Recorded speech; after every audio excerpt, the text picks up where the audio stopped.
দম তাকিতে সাধন করো আল্লাহ আল্লাহ আল্লাহ, দমে দমে জপরে নাম আল্লাহ আল্লাহ, দমে দমে জপরে নাম আল্লাহ আল্লাহ। অমন দম তাকিতে সাধন করো, অমন দম তাকিতে সাধন করো আল্লাহ আল্লাহ আল্লাহ, দমে দমে জপরে নাম আল্লাহ, দমে দমে জপরে নাম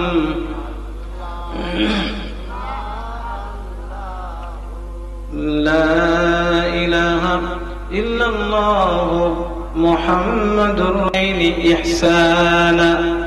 আর তোমরা তোমাদের মাতা পিতার প্রতি তোমরা ইহসান করবা।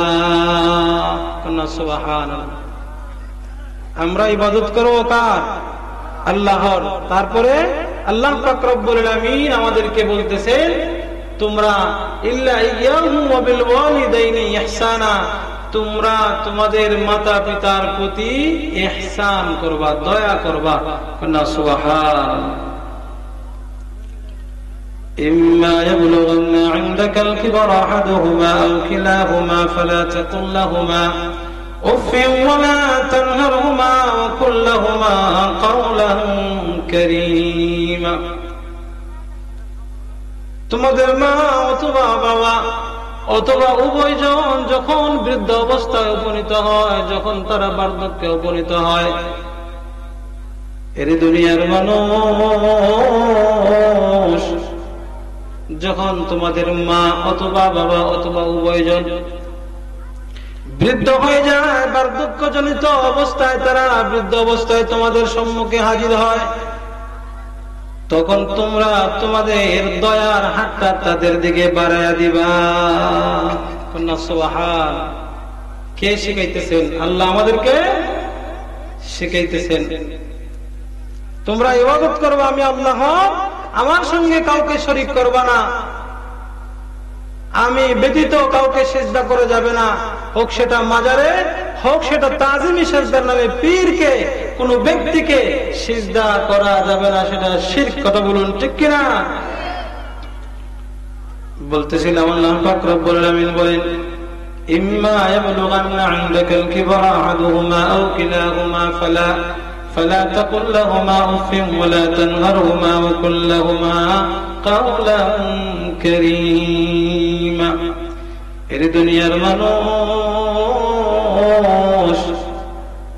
যখন তোমাদের মা অথবা বাবা অথবা উভয়জন তোমাদের নিকট বৃদ্ধ অবস্থায় হাজির হয়, তখন তোমরা তোমাদের দয়ার হাতটা তোমাদের মাতা পিতার দিকে বাড়াইয়া দাও। واخفض لهما جناح الذل من الرحمة وقل رب ارحمهما كما ربياني صغيرا। এর দুনিয়ার মানুষ যখন তোমাদের মাতা পিতা বুড়া হয়ে যায়, দুর্বল হয়ে যায়, যখন তারা অসুস্থ হয়ে যায়, বার্ধক্য চলে আসে, তখন তোমরা দয়ার হাতটা বাড়াইয়া দাও। তোমাদের আঘাতের কারণে, তোমাদের কথার কারণে যেন তারা উফ শব্দটাও বের না করে। এরা দুনিয়ার মানুষ। আর তোমরা এই বলে বলে আমি আল্লাহর কাছে দোয়া করো, রব্বিরহামহুমা কামা রব্বায়ানি সগীরা।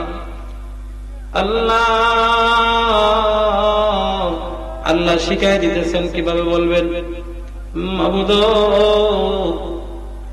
যেমনি ভাবে আমাদের মাতা পিতা ছোটবেলা আমাদেরকে লালন পালন করেছে, আমাদের প্রতি দয়া করেছে, ইহসান করেছে, মায়ার নজরে আমাদেরকে আদর করেছে, আল্লাহ আপনিও তারার প্রতি সেইভাবে দয়ার মায়ার নজরে রাখিও। কন্যা সুবহান। এই যে রব্বির হামহুমা কামা রাব্বায়ানি সগীরা আমরা পড়ি, এটা আল্লাহর শিখায়া দেওয়া দোয়া। আল্লাহ পাক রব্বুল আলামিন বলতেছেন, ইম্মা ইয়াবলুগান্না ইনদাকাল কিবারা আহাদুহুমা আও কিলাহুমা ফালা তাকুল লাহুমা উফফিন ওয়ালা তানহারহুমা ওয়া কুল লাহুমা কাওলান কারীমা। হে দুনিয়ার মানুষরা, তোমাদের নিকটে তোমাদের মা অথবা বাবা অথবা উভয়জন যখন তারা বার্ধক্যে উপনীত হয়, বৃদ্ধ হয়ে যায়, দুর্বল হয়ে যায়, তখন তোমরা তোমাদের দয়ার হাতটা বাড়ায় দিবা। তারা যেন উপ শব্দটার ব্যবহার না করে তোমাদের কষ্টের কারণে। আর তোমরা আমার নিকটে এই বলে বলে দোয়া করবা, কারো মা বাবা যদি চলে গিয়ে থাকে কিংবা বার্ধক্য অবস্থায় রয়েছে, আল্লাহ বলেন আমার কাছে তোমরা এই বলে বলে দোয়া করবা, আল্লাহ আমাদেরকে যেমনি ভাবে আমাদের মা বাবা আমাদেরকে ছোট্টবেলা আদর করে খাওয়াইছে, হাত ধরে ধরে আমাদেরকে হাঁটা চলা শিখাইছে, সন্তান পরে গেলে সবচেয়ে বেশি কষ্ট পাইছে কে? মা বাবা। যার সন্তান আছে তারাই বুঝে সন্তান আঘাত পাইলে কতটা কষ্ট লাগে। কথা বলুন ঠিক কিনা? যখন সন্তান আমাদের সামনে আঘাত পায়, সন্তান যখন কান্না করে, আমাদের কলিজা মানে না, আমাদের কলিজা ফেটে যায়। এখন যারা আমরা বাবা হয়েছি, অতএব আমাদের বাবা মারও এইরকম কষ্ট লাগছে যখন আমরা ছোট ছিলাম। কথা বলুন ঠিক কিনা? এই জন্য আল্লাহ পাক রব্বুল আলামিন বলেন, রব্বির হামহুমা কামা রাব্বায়ানি সগীরা। মাওলা আল্লাহ, আমাদের মা বাবা যেমনি ভাবে আমাদেরকে আদর করছে, লালন পালন করছে, দয়া করছে, আমাদের প্রতি সুদৃষ্টি দিছে, আল্লাহ তুমিও তারারে সেইভাবে আদর যত্নে রাখিও। কন্যা সুবহান। এই দোয়াটা আমরা যে কেউ পারি। রিদার রব্বি ফি রিদাল ওয়ালিদাইন ওয়া সাখাতুর রব্বি ফি সাখাতিল ওয়ালিদাইন। আল্লাহ রাসূল সাল্লাল্লাহু আলাইহি ওয়াসাল্লাম বলেন, এরে আমার উম্মত, মাতা পিতার খুশিতেই আল্লাহর খুশি। যদি তোমার উপরে মা বাবা খুশি থাকেন তাহলে আল্লাহও খুশি, আর মাতা পিতার অখুশিতেই আল্লাহর অখুশি। যেই সন্তানের উপরে পিতা মাতা অখুশি, তার উপরে আল্লাহও অখুশি। আল্লাহ রাসূল সাল্লাল্লাহু আলাইহি ওয়াসাল্লাম হাদিস শরীফের মধ্যে আছে, একটা যুবক আল্লাহ রাসূল সাল্লাল্লাহু আলাইহি ওয়াসাল্লামের কাছে আসলেন। আয়েশা সালাম দিলেন, আসসালাতু ওয়াসসালামু আলাইকা ইয়া রাসূলুল্লাহ, আসসালাতু ওয়াসসালামু আলাইকা ইয়া হাবিবাল্লাহ। নবী গো, ইয়া রাসূলুল্লাহ, আমি আপনার নিকটে হিজরতের এবং জিহাদের বায়াত গ্রহণ করতে চাই। কন্যা সুবহান। ইয়া রাসূলুল্লাহ, নবী গো, আমি আল্লাহর নিকট থেকে সওয়াবের আশায়, কল্যাণ লাভের আশায়, দিদারের আশায়, আল্লাহর নৈকট্যের আশায় আমি আপনার নিকটে হিজরত এবং জিহাদের বায়াত গ্রহণ করতে চাই। নবী ডাক দিয়ে বলে, যুবক, গভীর মনোযোগ। নবী ডাক দিয়ে বলে, যুবক, তোমার কি মা জীবিত আছেন? তোমার কি বাবা জীবিত আছেন? যুবক বলতেছে, ইয়া রাসূলুল্লাহ, নবী গো, আমার মাতা পিতা দুজনই জীবিত আছেন। নবীজি বলতেছেন, তুমি আমার কাছে বায়াত হওয়া লাগবে না, তুমি যাও তাদের সঙ্গে সদ্ব্যবহার করো, সাদে তাদের দিকে তুমি তাদেরকে যত্নে রাখো, তাদের দিকে তুমি সুনজর দাও। সুবহান। যদি তুমি তোমার মাতা পিতার প্রতি দয়ার হাতটা বাড়ায় দাও, তাদের প্রতি তুমি ইহসান করো, তুমি যদি তাদের সাথে উত্তম আচরণ করো, তাহলে তুমি যে সওয়াবের আশা করতেছো, তুমি যে কল্যাণের আশা করতেছো, তুমি যে দিদারের আশা করতেছো, তুমি যে আল্লাহর নৈকট্য চাইতেছো, সেটা তুমি পেয়ে যাইবা। একটু আগে আমি হাদিসের মধ্যে বলছি, রিদার রব্বি ফি রিদাল ওয়ালিদাইন, মা বাবার খুশিতেই কার খুশি? আল্লাহর খুশি। ওয়াসাখাতুর রাব্বি ফি সাখাতিল ওয়ালিদাইন, মা বাবার অসন্তুষ্টিতে আল্লাহর অসন্তুষ্টি। আমরা বুঝমনার বুঝমানে নাই, আমরা বুঝমনার বুঝমানে না, যেতে চাই যে মদিনা মনে রাশা পুরা রবানা আমরার মনে।